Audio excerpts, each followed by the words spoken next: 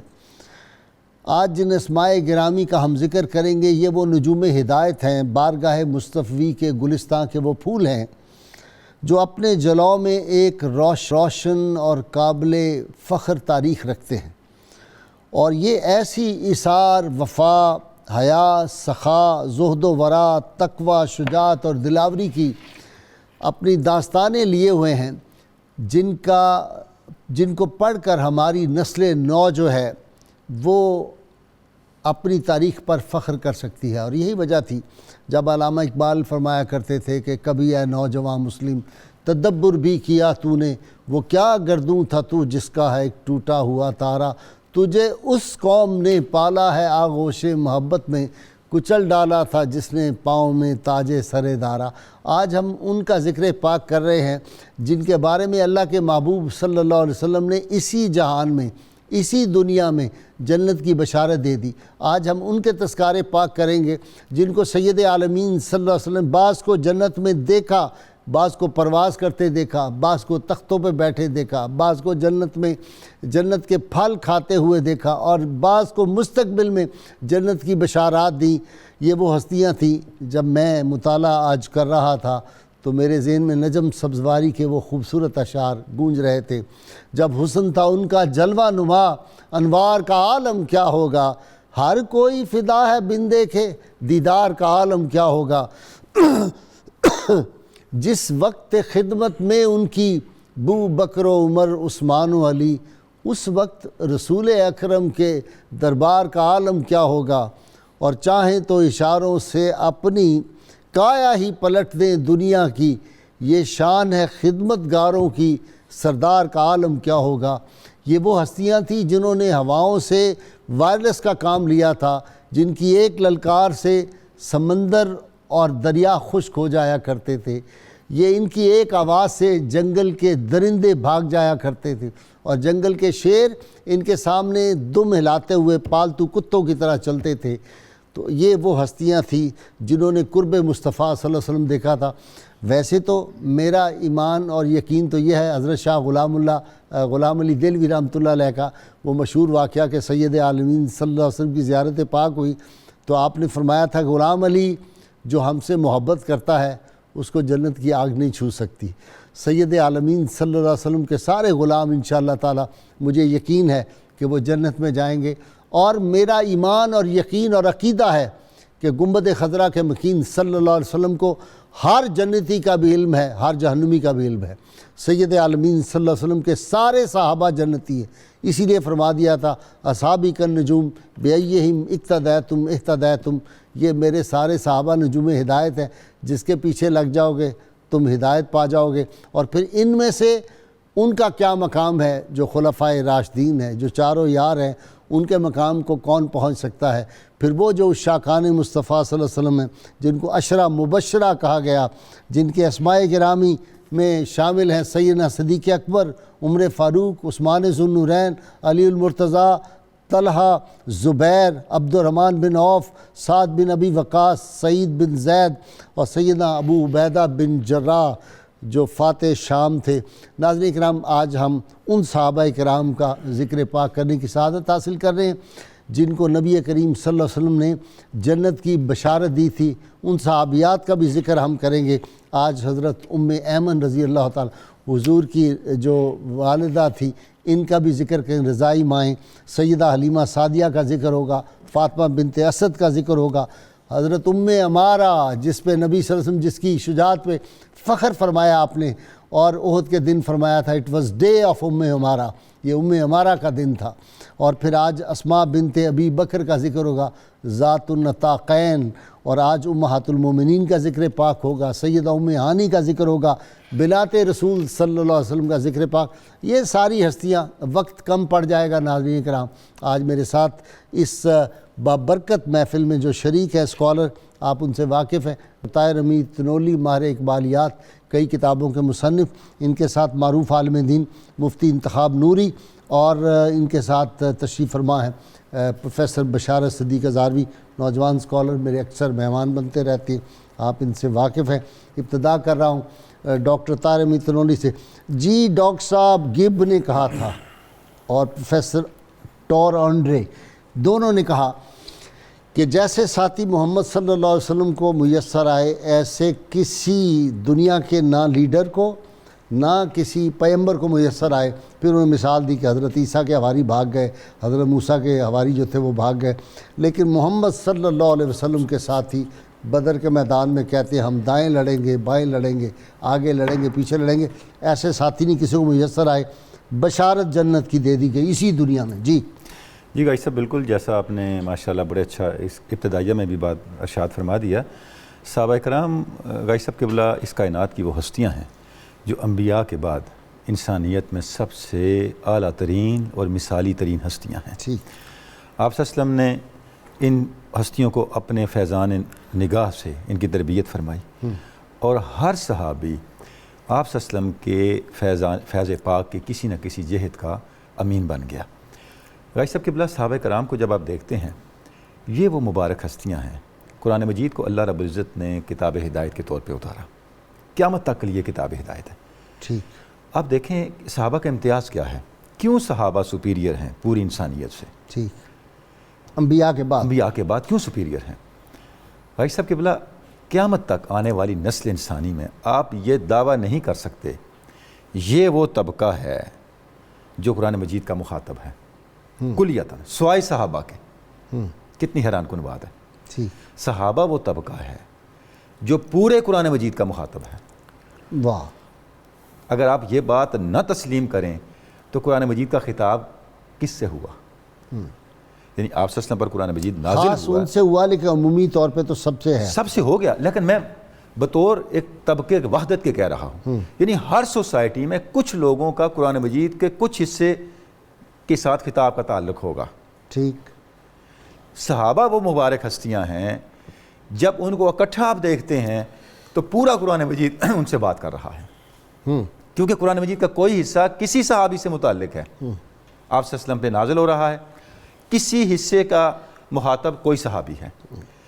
غازی صاحب قبلہ یہ وہ سبب ہے کہ آپ صلی اللہ علیہ وسلم کے فیضان صحبت سے تربیت پانے والے، آپ کی مجلس پاک میں حاضر رہنے والے، اور قرآن مجید کے نزول کے وقت اس قرۂ ارض پہ موجود ہونے والی یہ وہ مبارک ہستیاں ہیں جو قیامت تک کے لیے آپ صلی اللہ علیہ وسلم کے تصدق سے، آپ صلی اللہ علیہ وسلم کے قرآن مجید دیکھیں آپ کیسے قرآن مجید نے بیان کر دیا، ما ضل صاحبکم وما غوی، یعنی بات اوپر سے ہو رہی ہے، لوگوں اے صحابہ میرے وہ محبوب جنہوں نے آپ کو اپنی صحبت سے نوازا ہے، یعنی بات آپ صلی اللہ علیہ وسلم کے ذریعے سے ہے، آپ صلی اللہ علیہ وسلم کی برکت سے، اور قرآن مجید کا مخاطب اور ایڈریسی ہونے کے ناطے انسانیت کا کوئی فرد اس منصب پہ آ ہی نہیں سکتا۔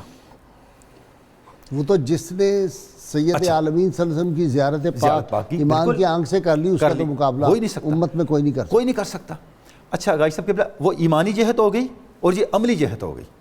یعنی ایمانی جہت یہ کہ جس نے بھی ایمان کی حالت میں آپ صلی اللہ علیہ وسلم کو دیکھا، اور عملی جہت یہ ہو گئی کہ آپ صلی اللہ علیہ وسلم پر اترنے والی کتاب کا امیجیٹ ایڈریسی کون ہے، وہ یہ ہستیاں ہیں۔ اچھا غازی صاحب اس کا نتیجہ کیا نکلا؟ اس کا نتیجہ یہ نکلا کہ قرآن مجید کی جو تعلیم ہے، آپ صلی اللہ علیہ وسلم کی جو تعلیم ہے، ایمان اور عمل، اس کا جتنا جامع صحابہ ہیں کائنات انسانی میں کوئی ہو نہیں سکتا۔ اللهم صل على سيدنا ومولانا محمد وعلى سيدنا علي وسيدتنا فاطمة وسيدتنا زينب وسيدنا حسن وسيدنا حسين وعلى آله وصحبه وبارك وسلم۔ اللهم صل على سيدنا ومولانا محمد وعلى سيدنا علي وسيدتنا فاطمة وسيدتنا زينب وسيدنا حسن وسيدنا حسين وعلى آله وصحبه وبارك وسلم۔ کائنات انسانی میں ان کا کوئی مقابلہ نہیں، کیوں؟ بسم اللہ الرحمن الرحیم۔ غازی صاحب، کائنات میں ان کا مقابلہ، ان کے مد مقابل یا ان کی مثال کون کیسے رکھ سکتا ہے جن کے متعلق رب العزت نے خود ارشاد فرما دیا کہ رضی اللہ عنہم ورضوا عنہ، اللہ تعالیٰ ان سے راضی ہو گیا اور وہ اپنے پیارے رب سے راضی ہو گئے۔ ٹھیک۔ نبی کریم صلی اللہ علیہ وسلم نے ان کی عظمت صحابہ کرام کی، بالخصوص خلفائے راشدین اور خاص طور پر وہ صحابہ جن کا تذکرہ آج ہم اپنے اس پروگرام میں کر رہے ہیں، جنہیں عشرہ مبشرہ کے ساتھ بیان کیا جاتا ہے، اور دیگر صحابہ کرام جن کی تعداد قریباً 70 کے قریب صحابہ صحابیات کو ملا کر ملتی ہے، آقا صلی اللہ علیہ وسلم نے ان کے متعلق ارشاد فرمایا کہ یہ میرے ستارے ہیں چمکتے دمکتے، فرمایا کہ اقتدیتم اہتدیتم، تم میں سے جس نے بھی کسی ایک کی بھی اقتدا کی وہ ہدایت پا گیا۔ اب کائنات کو روشن رکھنے کے لیے اللہ رب العزت کے ستارے آسمانوں پہ چمکتے دمکتے ہیں، اور روح کائنات کو روشن رکھنے کے لیے تاجدار کائنات صلی اللہ علیہ وسلم کے چمکتے دمکتے ستارے جو ہیں وہ زمین کے اوپر چلتے پھرتے نظر آتے ہیں۔ اور ان کی مثال کون کیسے قائم کر سکتا ہے کہ نبی کریم صلی اللہ علیہ وسلم جن کی محبت کو اہل ایمان کا ایمان قرار دیں، اور جن سے بغض رکھنے والے کو ایمان والا دل نہیں بلکہ منافقت والا دل قرار دیں۔ جیسا کہ نبی کریم صلی اللہ علیہ وسلم کے ارشاد گرامی ہے کہ میرے صحابہ، بالخصوص یہ 4 صحابہ یعنی خلفائے راشدین، فرمایا کہ ان کی محبت اہل ایمان کے دل میں جمع ہو سکتی ہے، سبحان اللہ۔ اور جو دل ان سے بغض رکھتا ہے وہ ایمان والے کا دل نہیں بلکہ منافق کا دل ہوا کرتا ہے۔ اچھا بشارت، آپ ایک بڑی دلچسپ کتاب ہے چھوٹی سی، پروفیسر جی ایس دارا سنگھ سکھ تھے، انہوں نے سیرت رسول عربی لکھی، صحابی کی ڈیفینیشن مجھے بہت خوبصورت اس کی لگی۔ اس نے کہا جس کسی نے بھی محبت کی آنکھ سے اس منموہن کی زیارت کر لی اس کے زندگی بھر کے پاپ جڑ گئے۔ سبحان اللہ۔ ایسی خوبصورت ڈیفینیشن ہے اور اتنی مختصر ہے، زندگی بھر کے پاپ جڑ گئے۔ جی سبحان اللہ۔ جی غازی صاحب، بسم اللہ الرحمن الرحیم، جو آج ہمارا موضوع ہے اس کے والے سے بطور تمہید 1-2 باتیں میں عرض کرنا چاہتا ہوں کہ وہ خوش نصیب افراد جن کو حضور صلی اللہ علیہ وسلم نے مخصوص فرما کر جنت کی خوشخبری دی، ان کو ہم 3 حوالوں سے دیکھتے ہیں۔ ٹھیک۔ ایک تو یہ ہے کہ ایک مخصوص جماعت کو نبی علیہ السلام نے جنت کی خوشخبری دی، ٹھیک۔ ایک یہ ہے کہ نام لے کر کسی فرد کو جنت کی خوشخبری دی، اور تیسری بات یہ ہے کہ کسی عمل کی بنیاد پر کسی خاص فرد کو جنت کی خوشخبری دی گئی۔ آپ کا اشارہ بدر کی طرف ہے، اصحاب بدر کی، بالکل بالکل، عشرہ مبشرہ کی طرف ہے، بالکل، اور جو انفرادی جی بالکل جن کے معاملہ۔ اب وہ جو جماعت کی اس میں تو بدر کے حوالے سے حضور نے فرمایا کہ بدر والوں کی طرف اللہ تعالیٰ نے نظر رحمت فرمائی اور ان پر جو ہے جہنم حرام کر دی گئی۔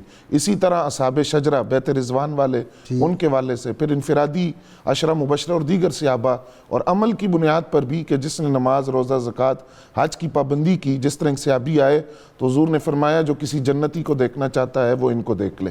اب وہ انفرادی طور پر جو صحابہ کرام کرام جن کو جنت کی خوشخبری دی گئی اور صحابیات ان کی ایک طویل فہرست ہے. ان میں سے سب سے پہلے میں جس ہستی کا ذکر کرنا چاہوں گا حضرت حارثہ بن نعمان رضی اللہ تعالیٰ عنہ، جن کے بارے میں ام المومنین حضرت عائشہ صدیقہ رضی اللہ تعالیٰ عنہ فرماتی ہیں کہ نبی علیہ السلام نے فرمایا کہ میں سو رہا تھا، میں نے جنت کو دیکھا اور جنت کے اندر میں نے ایک شخص کو قرآن پڑھتے ہوئے سنا. تو میں نے پوچھا کہ یہ کون ہے؟ تو مجھ سے کہا گیا کہ یہ حارثہ بن نعمان ہے. اب حارثہ بن نعمان تمام غزوات میں حضور کے ساتھ شریک رہے. حارثہ بن نعمان ہے. اس کے بعد نبی علیہ السلام نے فرمایا عائشہ نیکی کا صلہ اسی طرح ملا کرتا ہے. عرض کیا حضور کیا نیکی ہے؟ فرمایا یہ اپنی ماں کے ساتھ حسن سلوک اور نیکی میں سب سے بڑھ کر تھے. پھر آپ نے جو صحابی کی ڈیفینیشن کی اس کے ساتھ میں اس بات کو ملانا چاہتا ہوں. خیبر کے موقع پر ایک غلام تھے یہودیوں کے، یسار نام تھا ان کا، اور وہ عامر نامی یہودی کی ملکیت میں تھے. بکریوں کو لے کر وہ حضور صلی اللہ علیہ وسلم کی بارگاہ میں آئے، کلمہ پڑھا، دائرہ اسلام میں داخل ہوئے. نبی علیہ السلام نے ان کو حکم دیا کہ آپ ان بکریوں کو واپس بھیج دیں. تو انہوں نے کنکریاں پھینک کر بکریاں ہانکی. خیبر والا واقعہ، خیبر میں، جی خیبر میں. اسی طرح کا واقعہ احد میں بھی ہے. تو جب یہ آئے کلمہ پڑھ لیا اور ساتھ یہ میدان جنگ میں چلے گئے، حبشی تھے، لڑے اور اس قدر دلیری سے لڑے کہ اس کے بعد جام شہادت بھی نوش کیا. تو نبی اکرم صلی اللہ علیہ وسلم کے ایک سامنے نماز نہیں پڑھی، ایک روزہ نہیں رکھا، ایک سجدہ کرنے کا وقت نہیں ملا، ایک سجدہ کرنے کی بھی فرصت نہیں ملی. ایمان لائے اور اس کے بعد فوراً جہاد میں شریک ہو گئے اور جام شہادت نوش کیا. جب ان کے جست اتھر کو حضور کے سامنے رکھا گیا تو نبی علیہ السلام نے پہلے تو توجہ فرمائی اور پھر حضور نے اپنا چہرہ انور پھیر لیا. پوچھا گیا حضور یہ اس کی کیا وجہ ہے؟ تو آپ نے فرمایا کہ جنتی حوروں میں سے ان کی زوجہ ان کے پاس بیٹھی ہوئی ہیں، اس لیے میں نے اپنا چہرہ پھیر لیا ہے. پھر حضور صلی اللہ علیہ وسلم فرماتے ہیں کہ جنت 4 آدمیوں کی مشتاق ہے اور 4 آدمیوں کا انتظار کر رہی ہے، اور مجھے حکم دیا گیا کہ میں ان 4 کے ساتھ محبت کروں. اس کے بعد نبی علیہ السلام نے بعد صحابہ کرام کو پکارا، فرمایا اے بلال، اے صہیب، اے عمار، ان صحابہ کرام کے نام لیے. تو انہوں نے عرض کیا حضور بیان فرمائیے وہ 4 کون ہیں، ہم بھی ان کے ساتھ محبت کریں. تو اس موقع پر نبی علیہ السلام نے فرمایا وہ حضرت مقداد ہے، وہ حضرت مولا کائنات علی المرتضیٰ ہے، حضرت بلال، حضرت ابو ذر غفاری ہیں اور حضرت سلمان فارسی ہیں. اور دوسری روایت کے اندر حضرت عمار بن یاسر رضی اللہ تعالیٰ عنہ کا نام بھی شامل ہے. اب حضرت عمار بن یاسر عثمان ذو النورین کا بھی ہے، جی، علی المرتضیٰ کا بھی ہے کہ جنت ان کی مشتاق. جی بالکل. اور دوسری جو روایت ہے حضرت عمار بن یاسر رضی اللہ تعالیٰ عنہ کے حوالے سے وہ یہ ہے کہ یہ ان کی والدہ، ان کے والد حضرت سمیہ ان کی والدہ تھیں اور حضرت یاسر ان کے والد. یہ یمن سے عرب آئے تھے اور پھر اسلام قبول کرنے کی وجہ سے جس طرح کفار اور مشرکین نے ظلم اور ستم کے پہاڑ ان پر توڑے، وہ تاریخ اس پر گواہ ہے. سیدنا بلال سے بھی بڑھ کے ان پہ تشدد ہوا ہے. اور تاریخ اسلام کی پہلی شہیدہ حضرت سمیہ وہ ان کی والدہ تھی حضرت عمار بن یاسر رضی اللہ تعالیٰ عنہ کی. نبی علیہ السلام ایک موقع پر جب گزرے تو آپ نے دیکھا کہ کفار اور مشرکین ان پر ظلم اور ستم ڈھا رہے ہیں. تو اس وقت نبی علیہ السلام نے فرمایا اے آل عمار اور اے آل یاسر، میرا تمہارے ساتھ جنت کا وعدہ ہے. اسی طرح حضرت سعد بن معاذ رضی اللہ تعالیٰ عنہ ان کو بھی جنت کی خوشخبری دی گئی. حدیث شریف میں آتا ہے حضور صلی اللہ علیہ وسلم میں ابھی کے ان پاس کے مزار پہ ہو کے آیا ہوں. حضرت سعد بن معاذ کا باغ ہے بالکل مدینہ منورہ کے قریب، ابھی تک اسی شکل میں ہے. آپ کی قبر مبارک وہاں پہ موجود ہے، کنواں موجود ہے. اور کمال کی بات یہ ہے ناظرین کے لیے کہ آپ صلی اللہ علیہ وسلم جس جگہ تشریف فرما ہوتے تھے، جس پتھر پہ، وہ پتھر کی سیٹ جو ہے ویسے بن گئی جیسے کرسی ہوتی ہے، اور آپ صلی اللہ علیہ وسلم یوں کر کے وہاں ٹیک لگاتے تھے. یہ پوری کونی مبارک جو ہے اس کی اندر پتھر کے بن گئی ہوئی ہے. تو میں نے وہاں جو خادم تھا اس سے کہا یہ عجیب بات ہے کہ یہ کونی پوری بنی ہوئی ہے پتھر کے اندر. تو اس نے کہا آج جس سے ہماری ملاقات ہوئی، اس نے کہا جی حضور صلی اللہ علیہ وسلم کے لیے پتھر جو تھے وہ روئی بن جاتے تھے. اور اس کی مثال پھر مجھے یاد آئی کہ سیدنا ابراہیم علیہ السلام نے جو کعبۃ اللہ تعمیر کیا ہے تو مقام ابراہیم پہ باقی وہ پتھر جو ہے وہ اندر بالکل پاؤں اندر دھس گیا ہوا ہے اس میں پتھر میں. جی حضرت سعد بن معاذ رضی اللہ تعالیٰ عنہ کے لیے بھی حضور صلی اللہ علیہ وسلم نے جنت کی خوشخبری دی. ایک بڑا قیمتی جبہ اور بعض روایات میں کہ ریشم کا بنا ہوا حضور صلی اللہ علیہ وسلم کی بارگاہ میں ہدیہ بھیجا گیا. آپ نے جب اس کو دیکھا تو بہت خوبصورت بھی تھا، نرم اور ملائم. صحابہ کرام نے اس پر تعجب کیا، اس کی خوبصورتی پر بھی اور اس کی نرمی پر. تو حضور صلی اللہ علیہ وسلم نے فرمایا کہ تم اس کی خوبصورتی پر تعجب کر رہے ہو، حالانکہ سعد کو جنت کے اندر جو رومال پیش کیے گئے ہیں وہ اس سے بھی بڑھ کے خوبصورت ہے. اچھا جی ڈاکٹر صاحب، کچھ لوگ تو وہ بھی خوش نصیب تھے جن کے بارے میں جبریل امین آئے اور کہا یا رسول اللہ صلی اللہ کریم پوچھتا ہے کہ یہ ہم سے خوش ہے؟ صدیق اکبر سے پوچھ رہے ہم سے خوش ہے؟ سبحان اللہ سبحان اللہ. بھائی صاحب کمال. دیکھیں صحابہ کرام جب ہم یہ بات کرتے ہیں نا کہ جنت کی بشارت پانے والے صحابہ کرام، قرآن مجید میں ان الذین آمنوا وعملوا الصالحات اولئک هم خیر البریہ جزاؤہم عند ربہم جنات عدن تجری من تحتہا الانہار رضی اللہ عنہم ورضوا عنہ. واہ واہ. کہ یہ وہ لوگ ہیں صحابہ کرام جو ایمان اور عمل صالح میں کامل ہیں، اور یہ خیر البریہ ہیں جہاں سے آپ نے اپنی بات کا آغاز کیا تھا. یہ انسانیت میں افضل ترین لوگ ہیں واہ واہ. جن کو قرآن مجید نے خیر البریہ کہہ کے، اور دوسری جگہ پر ارشاد فرمایا یہ حزب اللہ ہیں، رضی اللہ عنہ ورضوا عنہ اولئک حزب اللہ. یہ حزب اللہ، الا ان حزب اللہ هم المفلحون، اللہ کی فوج، اللہ کا لشکر ہیں. اور اللہ کے لشکر کا مقدر فلاح کے علاوہ کچھ نہیں ہوتا. واہ واہ. تو غازی صاحب کے بلا جن کو اللہ اپنا حزب کہہ دے، جن کو خیر البریہ کہہ دے، جن کو جنت کی بشارت دے دے. اچھا کائنات کی باقی چیزیں بھی ڈاکٹر صاحب نے دیکھا ان کو پہچانتی تھی، شیر پہچانتے تھے، بھیڑیے پہچانتے تھے، اونٹ پہچانتے تھے، بکریاں پہچانتی تھی، ہوائیں پہچانتی تھی، دریا پہچانتے تھے. یہ عجیب بات ہے. غازی صاحب یہ آپ صلی اللہ علیہ وسلم کی صحبت پاک کا اثر کہ آپ کے فیضان نگاہ کا اثر کہ اللہ رب العزت نے جب ان کو خیر البریہ بنایا تو کائنات پہ حاکم بنا دیا. دیکھیں صدیوں بعد اولیاء کرام کی شان آپ دیکھیں کہ جو حضور کی ذات میں فنا ہوا وہ کائنات پہ حاکم ہوا. ہر کے در عشق مصطفیٰ در دامان اوست، بحر و بر در گوشۂ دامان اوست. جس کا عشق مصطفیٰ سامان بن گیا تو بحر و بر اس کی مٹھی میں ہے. تو یہ تو بڑی معمولی بات ہوئی. تو آپ صلی اللہ علیہ وسلم کی صحبت سے درجہ کمال پہ پہنچنے والے جو آپ پڑھتے ہوتے ہیں کہ ہم زمین میں ان کو استحکام بخشتے ہیں. بالکل بالکل. وہ سورہ رات کی آیت مبارکہ ہے ما ينفع الناس فیمکث فی الارض، فیمکث فی الارض، کہ جو خلق خدا کے لیے نفع کا باعث ہو اللہ رب العزت اس کو ضائع نہیں کرتا. ریاست مدینہ کا یہ منشور. غازی صاحب ریاست مدینہ کو جب آپ صحابہ کرام کے ساتھ جوڑتے ہیں تو یہ بڑے بنیادی بات آپ نے ارشاد فرما دی کہ آپ صلی اللہ علیہ وسلم کا ریاست بنانے کا منہج یہ ہے کہ پہلے افراد ہوں. پہلے آپ نے افراد پہ محنت کی. یعنی مکہ مکرمہ میں دیکھیں کیا شان ہے کہ کتنے مظالم ہیں. حضرت خباب بن ارت اور دوسرے صحابہ ایک سے بڑھ کے ایک، خباب، حضرت زبیر بن العوام، ایک سے ایک، عمار بن یاسر، آل یاسر، کہ ان کے جسم پہ حضرت زبیر کے بارے میں ہے کہ وہ کسی سفر میں تھے تو جن کا عشرہ مبشرہ میں بھی آپ نے نام لیا، تو ان کو غسل کی حاجت ہوئی تو آپ نے ہم سفر کو کہا یا میرے لیے پردے کا اہتمام کرو میں غسل کر لوں. اس کی نگاہ پڑی جسم کا کوئی حصہ نہیں جس پہ نشان نہ ہو. اس نے کہا میں نے ایسا جسم کسی کا نہیں دیکھا، آپ کے جسم کے ہر حصے پہ نشان ہے. انہوں نے فرمایا ہاں تم نے دیکھ لیا، یہ زخم کا ہر نشان اللہ کی راہ میں لگا ہے اور حضور کی معیت میں لگا ہے.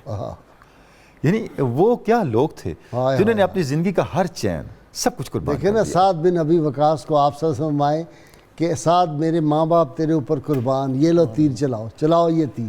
1000 تیر چلایا. غازی صاحب آپ دیکھیں جب آپ مدینہ طیبہ جانے کا فیصلہ فرما رہے ہیں تو بیعت عقبہ ثانیہ ہو رہی ہے.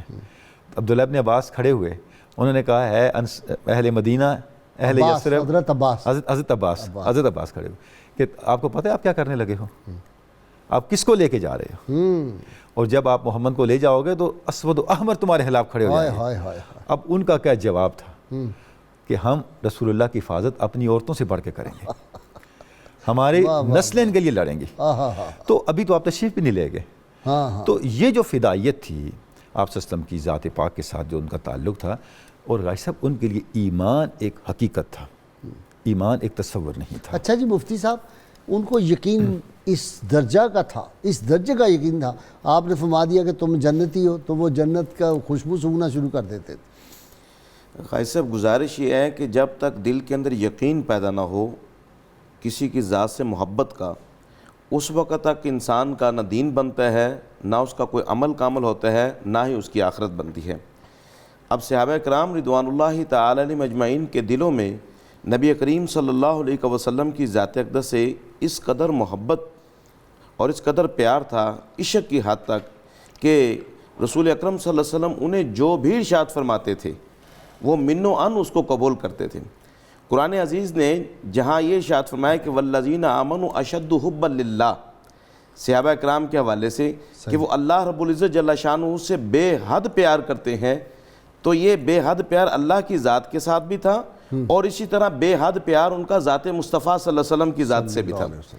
آپ دیکھیے جنہوں نے رسول اکرم صلی اللہ علیہ وسلم کی ذات سے پیار کیا وہ ابو بکر صدیق بنے، وہ عمر فاروق بنے، وہ عثمان ذو النورین بنے، وہ علی شیر خدا بنے رضی اللہ تعالیٰ عنہم، اور جنہوں نے حضور صلی اللہ علیہ وسلم کی ذات سے پیار نہیں کیا، قرآن کریم ان کے سامنے بھی نازل ہو رہا تھا، وہ ابو جار رہا، وہ عتبہ رہا، وہ شیبہ رہا۔ اللہم صلی علی سیدنا و مولانا محمد وعلى سيدنا علي وسيدتنا فاطمة وسيدتنا زينب وسيدنا حسن وسيدنا حسين وعلى آله وصحبه وبارك وسلم۔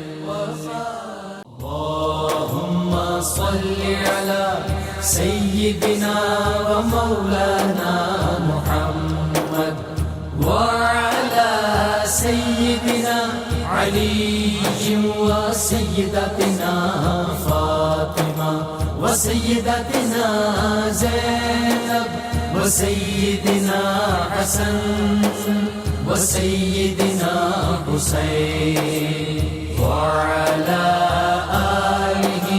وصحبه وبارك وسلم سيدنا علي وسيدتنا۔ ویلکم بیک ناظرین اکرام، مفتی صاحب آپ اس کا جواب دے دیں۔ انہوں نے کہا عشرہ مبشرہ جو ہے ان کو کیوں عشرہ مبشرہ بنایا گیا؟ نبی کریم صلی اللہ علیہ وسلم کی ذات سے بے حد محبت اور اللہ رب العزت جل شانہ و من والہ کی ذات کی بے حد اطاعت کہ اللہ تعالیٰ کے احکامات کی فرما برداری۔ ان کا کہنا یہ ہے کہ سارے ہی صحابہ جو ہیں وہ تو اطاعت بھی کرتے ہیں، عشاق مصطفیٰ صلی اللہ علیہ وسلم، یہ عشرہ مبشرہ یہ 10 کیوں الگ کیے گئے؟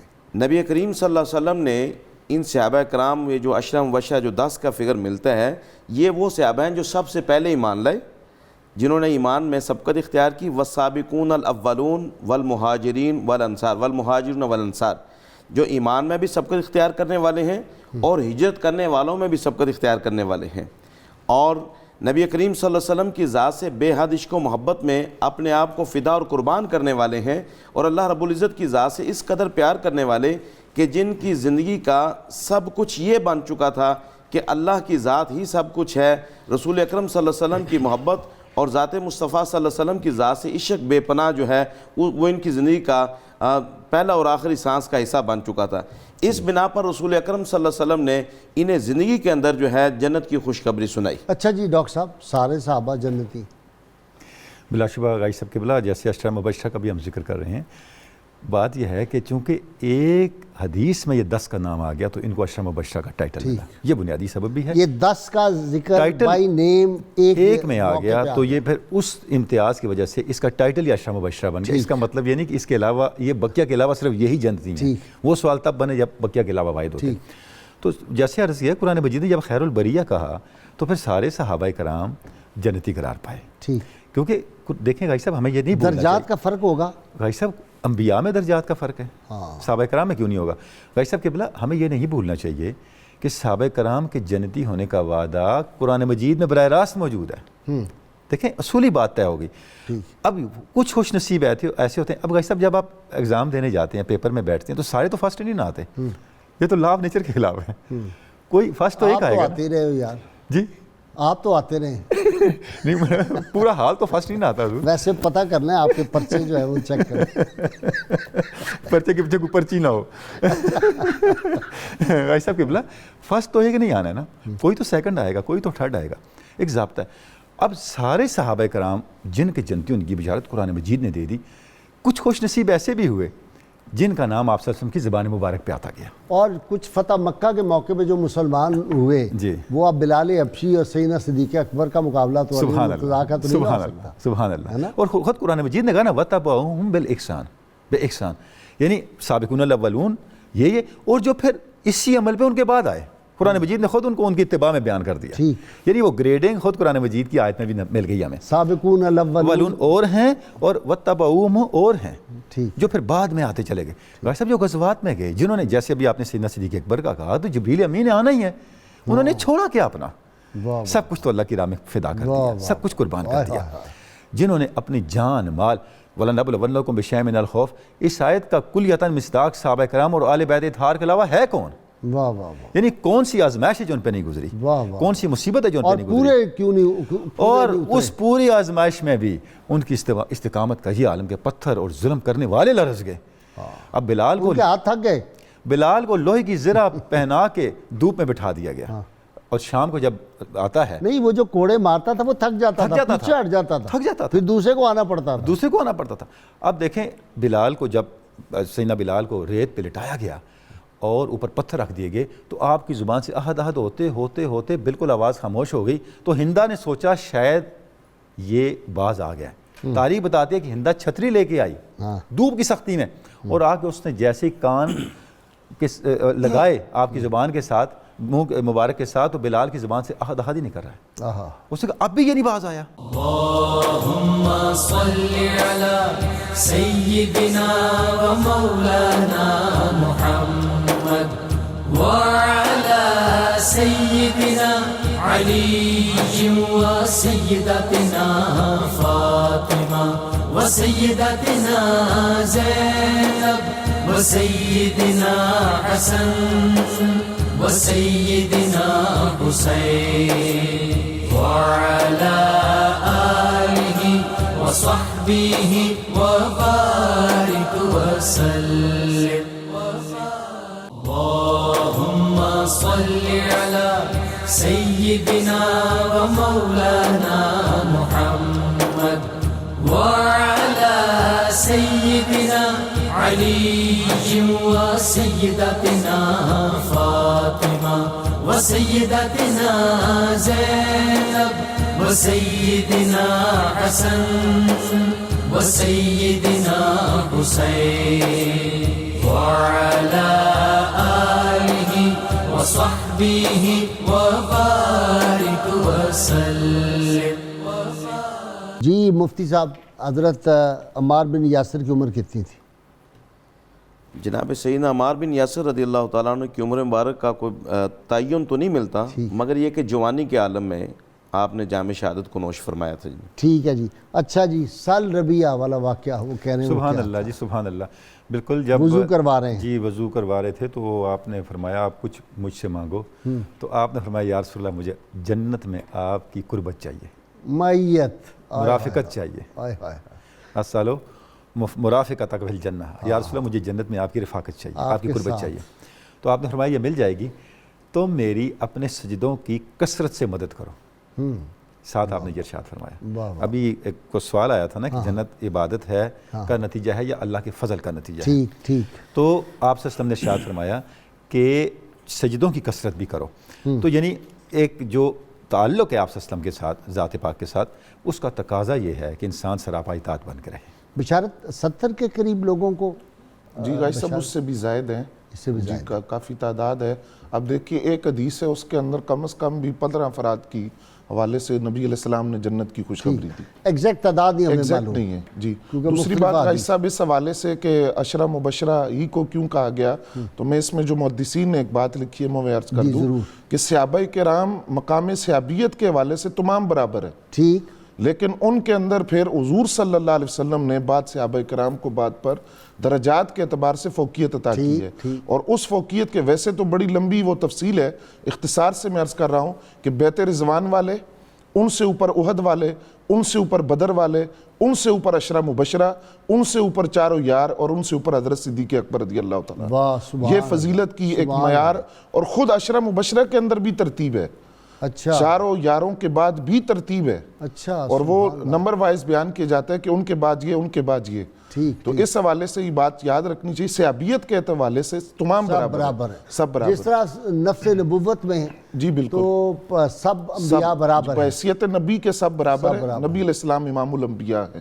ٹھیک، اب خوشخبری کے حوالے سے جنت کی خوشخبری جن صحابہ کرام کو دی گئی، ان میں سے ایک تو حدیث ہے کہ حضور صلی اللہ علیہ وسلم نے نماز عصر ادا فرمائی، نماز عصر کے بعد آپ نے حسنین کریمین کو اپنے ساتھ لیا، امام حسن مجتبی دائیں طرف تھے اور امام علی مقام بائیں طرف، اور صحابہ کرام سے آپ نے پوچھا کہ ان کو جانتے ہو یہ کون ہے؟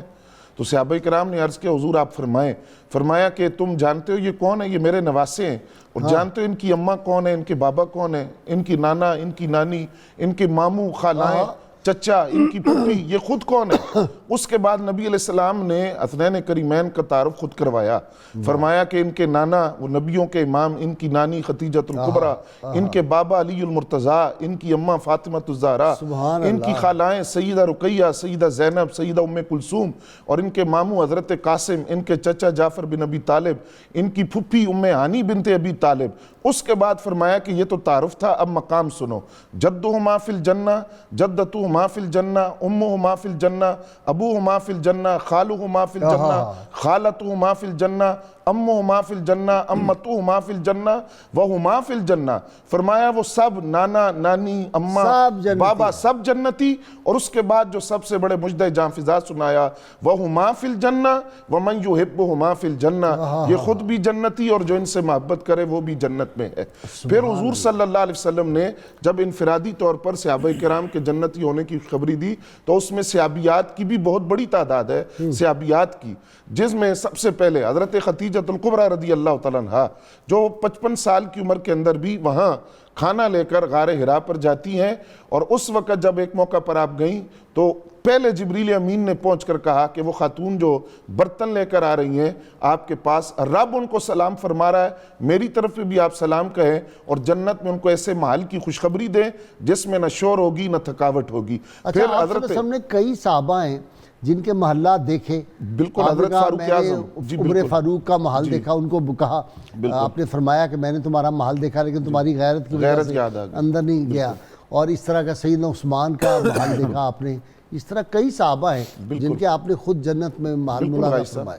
اور آپ دیکھیے اچھا یہ جو بات میں نے کہی تھی کہ گنبد خضرا کے مکین صلی اللہ علیہ وآلہ وسلم سب جنتیوں کو بھی جانتے ہیں، پہچانتے ہیں قیامت تک کے لیے، اور دوستیوں کو بھی جانتے ہیں. جی بالکل، یہ تو غازی صاحب حدیث سے ثابت ہے. نبی علیہ السلام 2 کتابیں لے کر آئے اور آپ نے فرمایا یہ دائیں ہاتھ میں ہے، اس میں قیامت تک جس نے جنت میں جانا ہے اس کا نام ہے.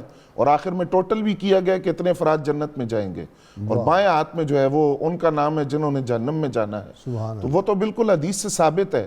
بلکہ غازی صاحب اس سے بھی بڑھ کے جنت دیکھنا بھی ایک کمال ہے. جنت کے اندر حضور چاہیں تو اپنا ہاتھ پہنچا سکتے ہیں اور جنت حضور کے قبضے میں ہے، اور جب چاہیں بالکل وہ حدیث موجود ہے. جی بالکل، اور یہ دلیل ہے اس بات کی، چاہیں عطا کر سکتے ہیں. بالکل غازی صاحب، جنت میں جون سا محل چاہیں عطا کر سکتے ہیں. جنت جہاں تک حضور کی نگاہ جاتی ہے، اور حضور کی نگاہ پوری کائنات پر ہے، پوری کائنات حضور کے قبضے دست مصطفیٰ میں ہے اور حضور کے قبضے میں ہے. اسی لیے آپ دیکھیے کہ نبی علیہ السلام نے ایک موقع پر جب کھانے کا ایک برتن پیش کیا گیا تو آپ نے اس سے کچھ کھانا کھانے کے بعد فرمایا کہ اس راستے سے ایک جنتی آدمی آئے گا جو یہ باقی کھانا کھائے گا. تو حضرت سعد بن ابی وقاص فرماتے ہیں کہ میرے بھائی حضرت عمیر، میں ان کو وضو کرتا ہوا چھوڑ کر آیا تھا، میرا خیال تھا کہ وہ آئیں گے، لیکن ان کی بجائے حضرت عبد الرحمن بن عوف آئے اور انہوں نے آ کر وہ کھانا کھایا. اور وہ اشارہ جس کی طرف حضور نے فرمایا وہ حضرت عبد الرحمن بن عوف تھے. ایک حدیث حضرت حنظلہ رضی اللہ تعالیٰ عنہ، ان کے حوالے سے حضور صلی اللہ علیہ وسلم، بالکل ان کے حوالے سے بھی نبی علیہ السلام نے جنت کی خوشخبری دی کہ ان کو ملائکہ غسل دے رہے ہیں. اس بات پر حضرت انس بن مالک فرماتے ہیں کہ قبیلہ اوس کے لوگ جو تھے وہ اس بات پر فخر کرتے تھے کہ وہ صحابی جن کی گواہی کو 2 گواہوں کے برابر قرار دیا گیا حضرت حذیمہ، وہ بھی ہم سے ہیں. وہ صحابی مغربی عواؤں نے جن کی مدد کی حضرت عاصم بن ثابت، وہ بھی ہم سے ہیں. وہ صحابی جن کو حضرت حنظلہ، حضرت حنظلہ رضی اللہ تعالیٰ عنہ جو تھے یہ عبداللہ بن ابی کے رشتہ دار بھی ہیں، جی بہت قریبی رشتہ دار ہیں. جی بالکل. اور فرمایا کہ یہ صحابی جو ہیں یہ بھی ہم میں سے ہیں. تو یہ افراد خوش نصیب افراد یہ قبیلہ اوس سے تھے. اسی طرح مفتی صاحب وہ صحابی کون تھے کہ آپ صلی اللہ علیہ وسلم فرمایا میں ان کی قبر میں اترا اور میں آیا ہوں تو پسینہ حوران بہشتی اتنی تعداد میں آئی ہوئی تھی کہ وہ مجھے پاؤں اپنے یوں پنجوں کے بال چلنا پڑا وہاں کہ ان پہ پاؤں نہ آ جائے. عبد الدہدہ ہی ہیں. جی حضرت عبداللہ بن مسعود رضی اللہ تعالیٰ نے کہا کہ میں نے وہاں خواہش کی کہ کاش ان کی جگہ پہ میں ہوتا. حضرت جلبیب رضی اللہ تعالیٰ عنہ کے والد جلیبیب کے یہ نہیں ہے، جلیبیب کا تو آپ نے فرمایا یہ مجھ سے ہے میں اس سے ہوں. لیکن عبد الدہدہ رضی اللہ تعالیٰ کی قبر مبارک اترے آپ صلی اللہ علیہ وسلم، اور جب آپ واپس آئے تو سیدہ پاک نے پوچھا، سیدہ عائشہ صدیقہ ام المومنین رضی اللہ تعالیٰ عنہ کہ آپ کی یہ پسینہ کیسا اور یہ قطرے کیسے پانی کے؟ تو آپ نے کہا کہ اتنے زیادہ ملائکہ حوران بہشتی وہاں پہ آئے ہوئے تھے ملائکہ کہ مجھے ڈر تھا کہ کسی کے پاؤں پہ پاؤں نہ آ جائے.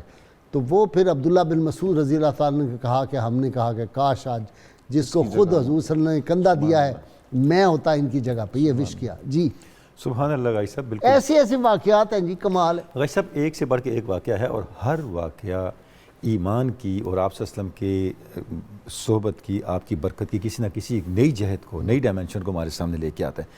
سیدنا علی مرتضیٰ نے فرمایا لم تزددنی یقیناً لو کشفت الغطاء، اگر میری نگاہوں کے سامنے سے سارے پردے بھی ہٹ جائیں میرے یقین میں کوئی اضافہ نہیں ہوگا.